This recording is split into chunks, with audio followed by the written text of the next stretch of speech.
All right, what a week it's been in the world of sport. We're talking about some serious pressure on the sidelines, absolutely eye-watering amounts of money changing hands, and some huge power plays. So let's dive right in with the person who's probably feeling the heat more than anyone else right now. Wow. I mean, that's a pretty raw and honest thing for a manager to say, isn't it? It just cuts right through all the usual media-trained chatter. The big question is, who said it? And what on earth could be going on to make them feel that way? Well, the man behind that quote is Manchester United's manager, Ruben Amorim. It has been a seriously turbulent week at Old Trafford, and you can just tell that the pressure is really starting to take its toll. Now here's where it all comes together. See, that emotional confession, it didn't just pop out of nowhere. It came right after a really shocking defeat to Grimsby. To make things worse, there are now reports swirling that inside the dressing room, the players are starting to lose faith in their goalkeepers. So, with a must-win game against Burnley coming up, Amorim isn't just talking about tactics. He's basically pleading for unity from a team that seems like it might be starting to fracture. So we go from the pure emotional strain of management to the cold, hard cash of the transfer market. Because while one club is dealing with a crisis, a whole bunch of others are spending big. And I mean big, to build for the future. Let's start in North London. Tottenham Hotspur have just gone and shelled out a cool £51.8 million for the attacker Xavi Simons from RB Leipzig. And look, this isn't just a big fee, it's a huge statement of intent from Spurs. They are clearly investing in some serious creative firepower. But don't even blink, because that number has already been topped. Over at Newcastle United, they have completely smashed their club transfer record. We're talking a massive £69 million on Stuttgart striker Nick Woltemade. For a club with their kind of ambition, this is them signaling to everyone that they're ready to compete. And you can't leave West Ham out of the conversation. They're strengthening their engine room, signing midfielder Matheus Fernandes from Southampton in a deal that's worth £42 million. That's a really crucial move for them to add some control, some stability, especially for their European campaign. So when you actually add these numbers up, the scale of it is just staggering. We are talking about over £160 million spent on just 3 players. It's a pretty powerful reminder of just how dominant the Premier League is financially, and how high the stakes are in this summer transfer window. And of course, all that money is being spent for one reason, and one reason only, to win the big games. So let's take a look at how all this spending is building up to some massive clashes, starting with a real heavyweight bout in the Premier League. That's it. 2 words. That is the simple, powerful message from the Arsenal manager Mikel Arteta to his players. They're about to travel to Anfield to face Liverpool. And he's not just asking them to play well, he's demanding that they truly believe they can go there and win.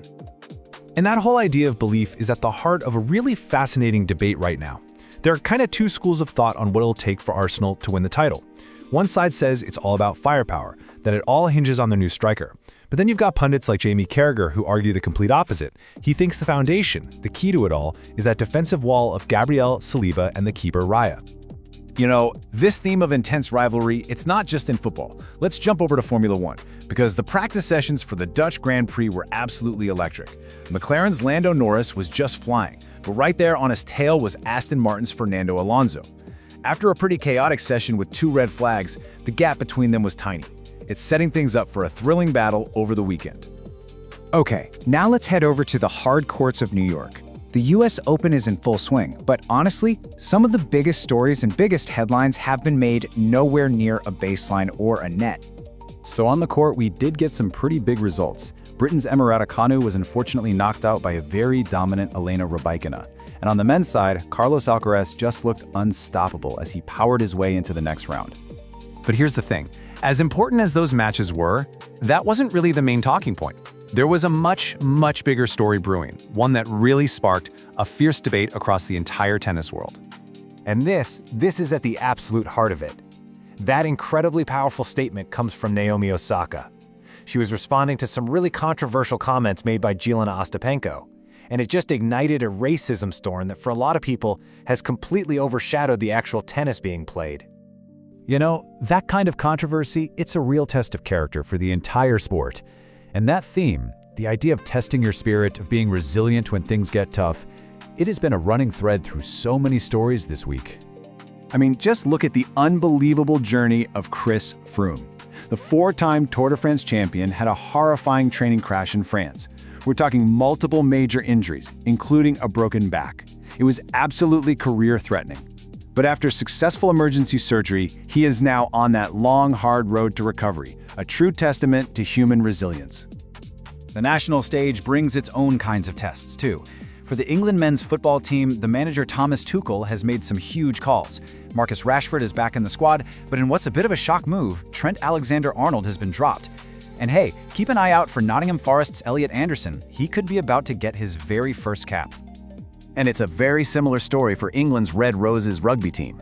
Right before their World Cup match against Samoa, they've been hit with major injuries to key players Zoe Aldcroft and Emily Scarrett. But the team is totally defiant. They insist their adversity plan is ready to go, which just shows you how crucial preparation is when it comes to overcoming these kinds of challenges. So we've seen immense pressure, we've seen massive paychecks, and we've seen incredible resilience all in 1 week. It really makes you wonder, what is it that truly forges a champion? Is it the money that buys the talent, the mindset that can conquer that intense pressure, or is it that pure